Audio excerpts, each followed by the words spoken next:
Welcome to the Health Coach Nation podcast. My name is Hailey Rowe, and I'm a sales and marketing coach and LinkedIn lead generation service provider. I work with health, life, and mindset coaches and online service-based business owners to help them get more sales, shift their time to the client-generating activities instead of just the busy work, and overcome that social media overwhelm. Let's get into the show. If you're ready to take on your next paying clients, I have good news. My free 4 Basics of Client Attraction and How to Stand Out class is live at haileyrowe.com/client-attraction. In the class, you're going to learn the top 2 traits I recommend for most coaches and entrepreneurs if they really want to turn this into a career. You're going to learn how you can build demand for your services and stop getting crickets on your posts. You're going to learn the sales roadmap I used to improve my sales conversion rate and help my clients do the same.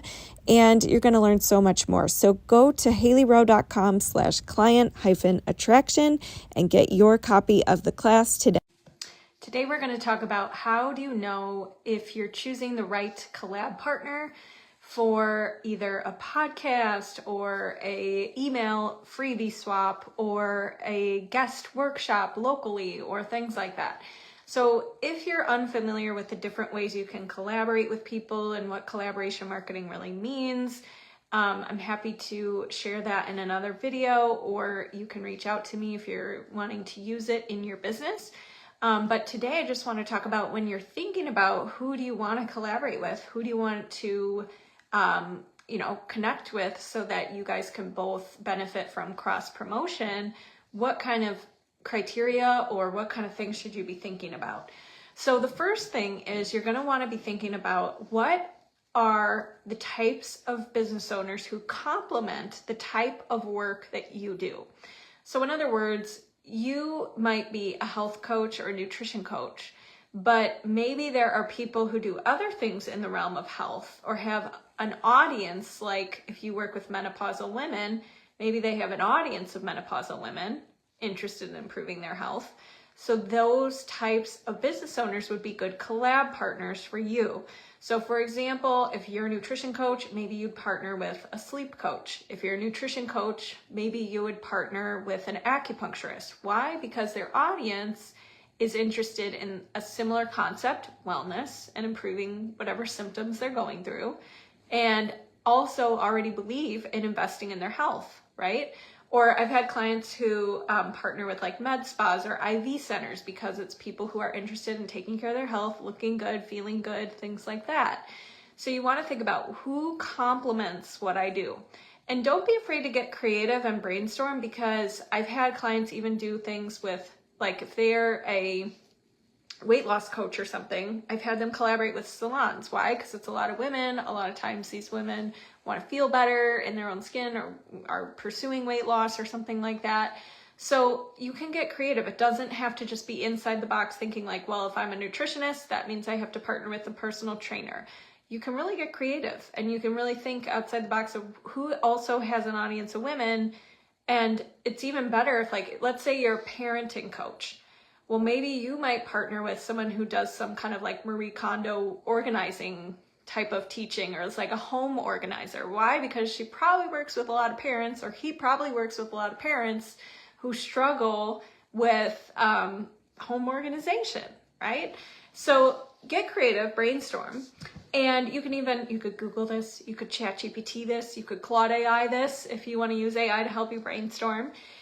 And you then want to think about, for collaboration partners, you want to think about who do I already have either a warm connection with, or I've been a client of theirs already, or we're in the same town, or we have something in common. Because if you can start there, meaning if you can start with partners who you already know or who already trust you, or who you've been a customer of theirs for 10 years or something like that, you're probably going to have a better chance of them replying or wanting to work with you. That is not essential, but it is something where if we have to prioritize where to start, it would make sense to start with the lowest hanging fruit and the people who already know you, or you could have a warm introduction to because your friend knows them or whatever. Then the next step would be to say, okay, a good collab partner is both complements what I do. Maybe I have something in common with them, or I've been a customer of theirs or something like that.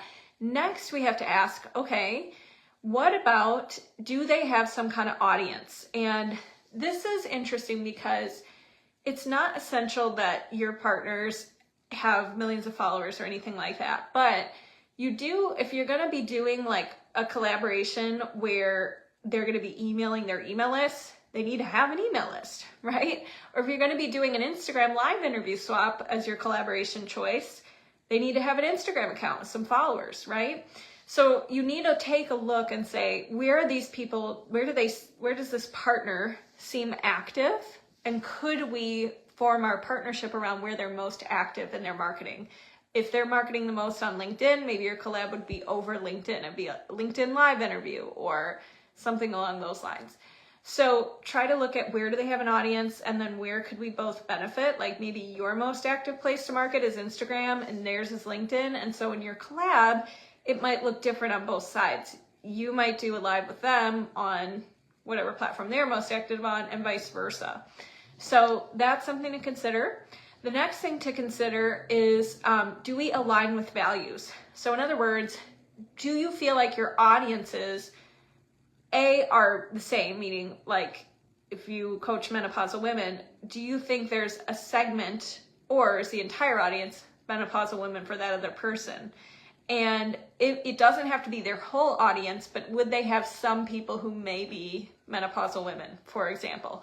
And if that's the case, then that might be a good partner for you. But then the second step is to ask, do we align in values? In other words, is what we're teaching, does it contradict each other? Or does it enhance?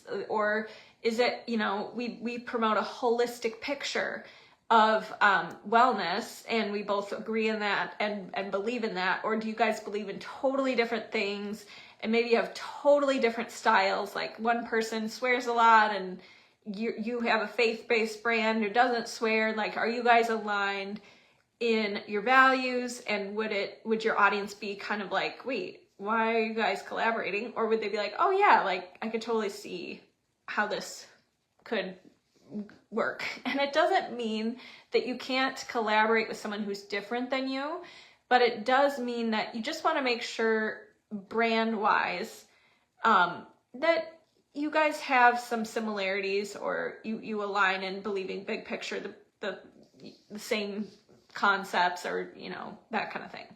It's just like you don't want to collaborate with someone who has a really bad rep on social media and might not be ideal, right? So that's something to consider. And then other than that, the next thing would be, do they seem responsive? So are they engaged in the collab, or are they kind of like, yeah, whatever, if it works out, it works out? You both want to be actively engaged and dedicated to making the most out of the collab.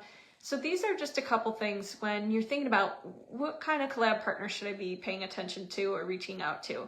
And the other thing is, you're going to have to learn which types of collabs go the best, and then you're going to want to partner with more people like that. So in other words, I have found that when I partner and do guest trainings for a certain type of group, it goes extra well, and I want to do more of those. Or maybe you notice, like when you give a guest talk at a salon, it goes better than if you give a guest talk at a totally different place, right? So start to pay attention to what kind of collabs go well, and that will give you signs about who to find to double down on more collaborations with people like that, or businesses like that. All right, so I hope this helps you get started. If you are looking to do more partnerships and collaboration marketing, and you're curious about the steps and how to do it, you're welcome to book a free consult at HaileyRowe.com. I also have a partnership pitch template that I'll put in the chat here on this Facebook Live. And if you're listening to this afterwards on the podcast, you can always DM me if you're interested in checking it out. And I will talk to you soon. Thanks so much for listening to this podcast. And if it's really helpful for you, I'd really appreciate if you share it and or leave a written podcast review. This tells the podcast sites that our show is useful, and it will be promoted to more people that way. Thanks again.